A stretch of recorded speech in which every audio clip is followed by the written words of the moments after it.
दोस्तों, हाल ही में हमारे देश में कृषि कानूनों के विरोध में किसानों ने लगभग 2.5 साल तक प्रदर्शन किया। इससे पहले सीएए और एनआरसी को लेकर देश भर में प्रदर्शन हुए। महिलाएं, पुरुष और बच्चे सड़कों पर आए और मिलकर आंदोलन किए। चालान के नियमों में बदलाव करके चालान के रेट भी बढ़ाए गए। देश में आए दिन कानूनों को लेकर इतना कुछ होता है और इस सब का सबसे ज्यादा असर आम आदमी पर ही पड़ता है। ऐसे में एक सवाल है जो कभी ना कभी आपके मन में जरूर आया होगा कि ये कानून बनते कैसे हैं। चलिए हम आपको बताते हैं कानून क्या है, क्यों और कैसे बनाए गए।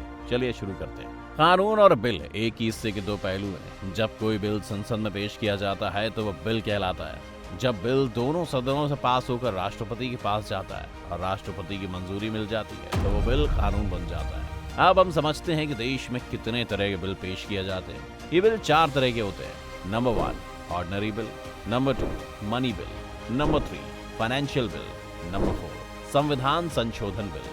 और जब सदनों से पास होकर ये चारों बिल राष्ट्रपति द्वारा मंजूर किए जाते हैं, यानी कि राष्ट्रपति के सिग्नेचर के बाद ये बिल कानून में बदल जाते हैं। सबसे पहले समझते हैं कि ऑर्डिनरी बिल क्या है। ये बिल जिसमें धन या मनी को लेकर चर्चा नहीं करनी होती, ऑर्डिनरी बिल कहलाते हैं। इसको हम इस तरह समझते हैं कि मान लीजिए आप पार्लियामेंट में मेंबर ऑफ पार्लियामेंट या सांसद बनकर गए और आप खुद कोई कानून बनाना चाहते हैं, तो उस कानून को बनाने के लिए जो बिल आएगा वो ऑर्डिनरी बिल कहलाएगा, क्योंकि इसका ना तो पैसे से ताल्लुक है ना ही हमारे पुराने कानून से। इस बिल को संसद के किसी भी सदन में पेश किया जा सकता है। ये मंत्री या पार्लियामेंट मेंबर कोई भी पेश कर सकता है। जब कोई मेंबर बिल पेश करता है तो उसे पहले संसद में जानकारी देनी होती है। जब बिल पेश करने की इजाजत मिल जाती है तो पेश करने वाले बिल का नाम और उद्देश्य बताता है और उस वक्त बिल पर कोई चर्चा नहीं होती, जिसे भारत राज्य पत्र में छापा जाता है। अगर राज्य पत्र पहले ही छप जाए तब इस मामले में सदन की इजाजत की जरूरत नहीं होती। इसके बाद बिल को गहराई से पढ़ा जाता है और उसकी कमियों और खूबियों पर खूब चर्चा की जाती है। जरूरत पड़ने पर बिल में कुछ फेरबदल भी किया जा सकता है। इसके बाद बिल सदन के स्पीकर को दिया जाता है। इस पर वो गहराई से विचार करता है और दूसरे सदन में पास होने के लिए भेजा जाता है। दूसरे सदन में पास होने के बाद इसे संसद द्वारा पास माना जाता है और राष्ट्रपति के सिग्नेचर के बाद वो कानून बन जाता है। हालांकि ऑर्डिनरी बिल को लेकर संसद के अपने विचार भी हैं। इस पर फौरन चर्चा भी की जा सकती है और टाला भी जा सकता है। दोनों सदनों की संयुक्त समिति को भी सौंपा जा सकता है। इस पर जनता से विचार के लिए भी सार्वजनिक किया जा सकता है और बिल को रिजेक्ट भी किया जा सकता है। ऑर्डिनरी बिल में राष्ट्रपति की मंजूरी की जरूरत नहीं होती। अगर राज्यसभा चाहे तो इसे 6 महीने तक रोक सकती है। अब हम मनी बिल पर चर्चा करते हैं। ये संविधान के आर्टिकल 110 में आता है। कोई भी बिल मनी बिल तब माना जाता है जब कोई टैक्स लगाया जाए या उसे घटाया बढ़ाया जाए या केंद्र सरकार द्वारा उधार लिए गए पैसे का मामला हो, ये भारत का जमा किया धन निकालना हो या कहीं जमा करना हो, या हमारा देश अपने जमा किए खजाने पर किसी खर्च को बढ़ाने का ऐलान करे, या हमारे देश के जमा पैसे पर केंद्र और राज्यों के जमा पैसे की जांच करे। अगर कोई बिल जुर्माना थोपता है, सरकारी नौकरी के लिए निकाली गई भर्तियों के फॉर्म पर फीस की मांग करता है या किसी सरकारी जगह के इस्तेमाल के लिए किराए की मांग करता है, तो ये मनी बिल नहीं माना जाएगा। मनी बिल के लिए कुछ शर्तें जरूरी होती हैं, जैसे कि इसे सिर्फ लोकसभा में पेश किया जाता है और इसे मंत्री पेश करता है। ये राष्ट्रपति की मंजूरी मिलने पर ही पेश होता है। इसे राज्यसभा 14 दिन से ज्यादा नहीं रोक सकती। इसे सिर्फ लोकसभा से पास होने के बाद राष्ट्रपति को मंजूरी के लिए भेजा जा सकता है। इसमें राज्यसभा और लोकसभा के बीच असहमति से कोई फर्क नहीं पड़ता, लेकिन लोकसभा इस बिल से नाराज है तो उन्हें सरकार से रिजाइन देना पड़ता है। इस बिल को फेल या पास तो किया जा सकता है और तो और इसे राष्ट्रपति भी दोबारा विचार के लिए नहीं लौटा सकते।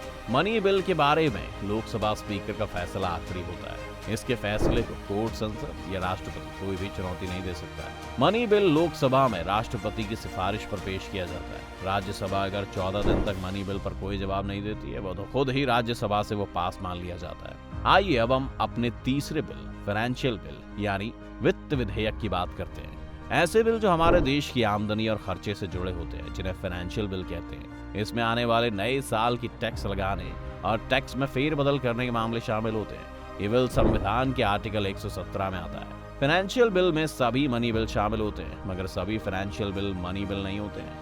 एक फाइनेंशियल बिल वो बिल होता है जिसमें आर्टिकल 110 में शामिल सभी मामले मौजूद हो, यानी ऐसा बिल जिसमें टैक्स से ताल्लुक हो, वो फाइनेंशियल बिल माना जाएगा। फाइनेंशियल बिल भी लोकसभा में राष्ट्रपति की सहमति के बाद मनी बिल की तरह पेश किया जाता है। फाइनेंशियल बिल को राज्यसभा ना तो पास कर सकती है और ना ही रिजेक्ट। हालांकि इस बिल में दिए गए किसी भी टैक्स को राष्ट्रपति की मंजूरी के बिना ना तो कम किया जा सकता है और ना ही खत्म। अगर दोनों सदनों के बीच इस बिल को लेकर कोई नाराजगी होती है तो राष्ट्रपति दोनों सदनों के साथ बैठक बुलाता है जब बिल राष्ट्रपति को दिया जाता है तो वो अपनी सहमति दे सकता है या उसे रोक सकता है या फिर से विचार के लिए भेज सकता है। आइए अब हम बात करते हैं चौथे बिल संवैधानिक संशोधन या कॉन्स्टिट्यूशनल अमेंडमेंट बिल की। संविधान के भाग 20 के आर्टिकल 368 में संसद को संविधान और उसकी व्यवस्था में बदलाव की ताकत दी है। ये वही बिल है जिसकी मदद से सीएए और एनआरसी के कानून में बदलाव किया गया है। संविधान संशोधन बिल को संसद के किसी भी सदन में पेश किया जा सकता है, लेकिन राज्य विधानमंडल में नहीं। इस बिल को किसी मंत्री या गैर सरकारी सदस्य द्वारा पेश किया जा सकता है। इसके लिए राष्ट्रपति की इजाजत की जरूरत नहीं है। इस बिल को दोनों सदनों में ज्यादा से ज्यादा मेंबरों की सहमति होना जरूरी है। ये सहमति 50% से ज्यादा होनी चाहिए।